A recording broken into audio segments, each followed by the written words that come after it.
Hi, I'm Jason from Worship Artistry, and in this video, we're going to be taking a look at what you can do on an acoustic guitar when you don't really know what to do. You know, whether you're sitting at a jam session and everyone's kind of just starting into something new and maybe you don't know the song super well, or maybe you're in a worship situation where you're starting to kind of flow and the band's starting to play and you're like, this isn't on the chart, like what do I do? Well, I'm going to show you what to do. So let's go ahead and dive in. First and foremost, acoustic guitar is a rhythm instrument. All right, we don't need to do a bunch of lead work. We don't need to do a bunch of picking. Ultimately, we're trying to emphasize the rhythm of the song. So if you know the chords, which whether, maybe it's something that you can kind of find as the song gets going, or if you have a chart, maybe you just kind of notice, oh, we're going to be vamping on this thing, but maybe the groove is changing with the drums, or maybe there's kind of like a different feel. One thing that you can always do is simply strum eighth note down strums. No emphasis. No paying attention to like when chords are changing, just something very simple that's an eighth note down strum. You can't mess it up. It sounds like this. 1 and 2 and 3 and 4 and... Coldplay's made an entire career out of playing this.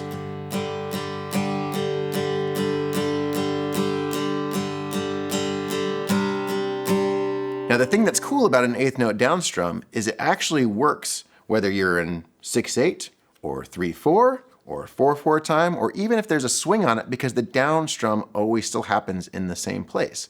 So if we're playing, I'm just gonna play a G chord here, if we're playing through and we're not focusing on putting any emphasis in, just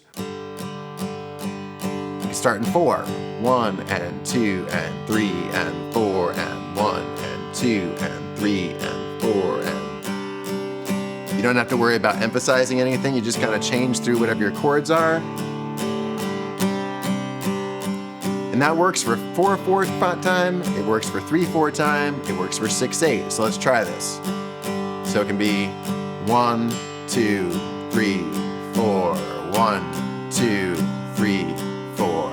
1, 2, 3, 4, 1. Now let's change it to 3/4 time. Same thing.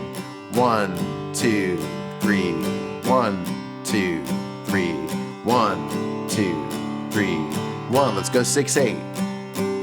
1, 2, 3, 4, 5, 6. 1, 2, 3, 4, 5, 6. It's pretty slow for a 6/8 song, but don't worry, it'll still work. So that's the first thing. Just find whatever that eighth note rhythm is. Don't worry about emphasizing. You can even just kind of like, just focus on the root note until you start finding the chords. And as long as you stay in that rhythm, you'll be in good shape. Now that works really well, whether it's slow, whether it's fast, but if there's something that's chugging along a little bit more, a 16th note down up strum, which is the same thing, it just doesn't have, it's not only downs, it's ups, right? So it's the same thing.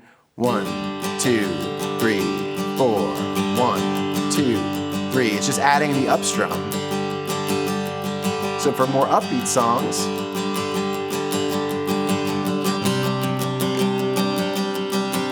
the 16th note pattern is great. So it's just that counting 1 and a 2 and a 3 and a 4 and a...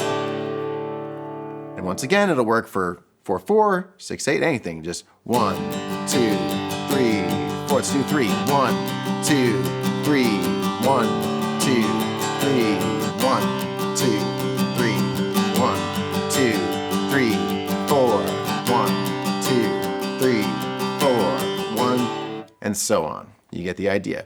Once again, you don't have to worry about emphasizing anything. It's just a way to kind of change things dynamically. So if you do have a song where you are playing those down strum eighth notes, and then maybe the dynamic lifts,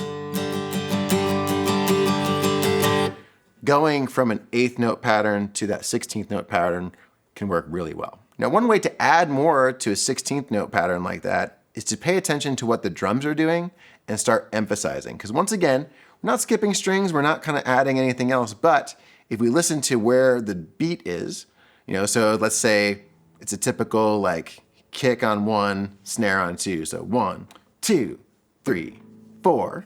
You can emphasize the snare, for example, on that 16th note pattern. So you can 1, 2, 3, 4, 1, 2, 3, 4, 1, 2, 3, 4, 1, 2, 3. Same thing with the downstroke. 1, 2, 3, 4, 1, 2, What's nice about adding emphasis is even if you don't have a drummer, if you're thinking about it from a rhythmic perspective and you don't really know a song super well, but you're, like you said, you're just kind of like, oh, how do I'm looking at a chord chart. I don't even know how to strum. Just giving this kind of a feel will usually work. Just that 1, 2, 3, 4. And it's still just using that 8th note pattern and that 16th note pattern. So that's something that you can do to just add a little bit more dynamic. Another thing I really like to do is simple what I call pickup strums whenever there's a chord change. So whether the chord change happens on the 1 of a bar or whether it happens on the 3 of a bar, having an 8th note pattern and then doing a little 16th note emphasis is a way to just kind of make it feel more like a song. So we'll just start here with the G, because why not?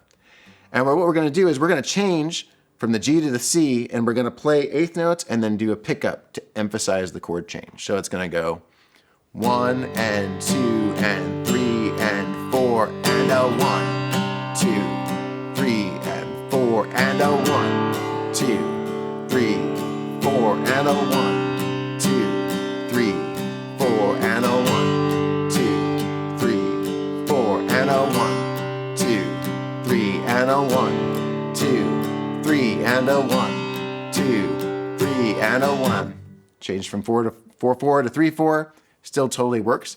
Also works in the middle of a measure. So if you were going 1, 2 and a 3, 4 and a 1, 2 and a 3, 4 and a 1, 2 and a 3, 4 and a 1. Always just adding that little down, up, down. And that's something that you can do, once again, for any song. All you have to do is just do that little pickup whenever you're going to make a chord change. Now, what happens if you don't even know the chords? Well, I got something for you too. As I said earlier, you really are a rhythm instrument. So even if you don't know the chords, you can still have a rhythmic effect on the song simply by using those strum patterns I just taught you and muting your strings.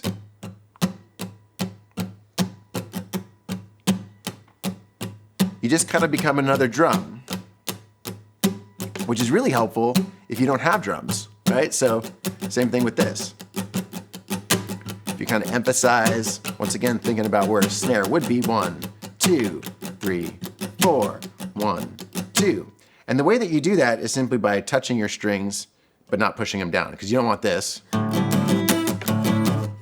We want just real clean, nice, and it's helpful if you don't put them near the 5 or the 7th fret. So if you stay kind of lower or higher, just because those can create harmonics, which are cool in their own right. But if we're doing rhythm, usually we don't want to do that. So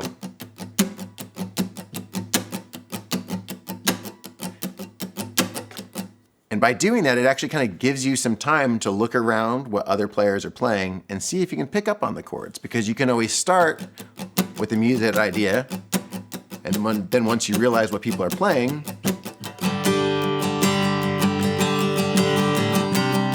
just come in with that 16th note pattern.